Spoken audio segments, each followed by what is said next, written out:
My first panic attack was on my 13th birthday, like as they brought out my birthday cake. They all sing happy birthday and I was like, what is happening?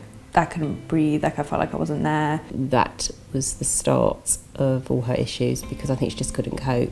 She was drowning. She was at the nurse a lot. She didn't want to go into the class. She would hide in the toilet.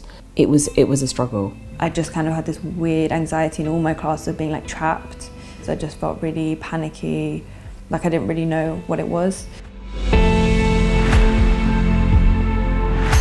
Part of me like just didn't want to exist with everything happening. Like I just didn't want to be there. She took an overdose of paracetamol and after about 24 hours they sent her to the Priory and she was actually there for 10 months. It was devastating for everybody, but she felt safe there.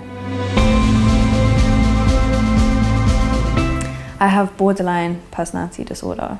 I've self-harmed since I was 13, and obviously the longer you self-harm, the higher your pain tolerance kind of gets. So it's started off, tiny paper cut like wounds, and now it's quite extreme to the point I have to normally get stitches in A&E. With BPD, there's such overwhelming emotions.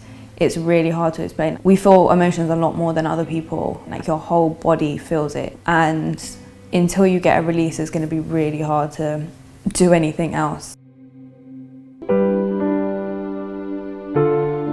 I think once I got my full diagnosis, it was nice to know that everything I was thinking and feeling and everything I'd done made sense. It's been a long journey. It's mental health, it's not physical health, they can't see it. My mum knew about Jami. They referred me. I first started seeing an occupational therapist. I called Jami when she was admitted as an inpatient. I was very lucky because I was able to actually have carer support on an individual basis from Jami, and that's been invaluable because it means I was in a room with somebody on my own where I could actually let it all out. I know it's there. If I'm having a bad week or a bad month and I want to speak to her, she's still on the end of the phone. Yes, we can't meet in person, but we can talk. My mum and dad go to the support groups. There's a mum's group and there's a dad's group, and both my parents go. It means you've got a free space to speak really openly, and it meant that I got to meet other people that were actually going through similar issues. We keep in touch all the time, and that's really vital. If we didn't have the support from Jami, I think we'd all be suffering an awful lot more.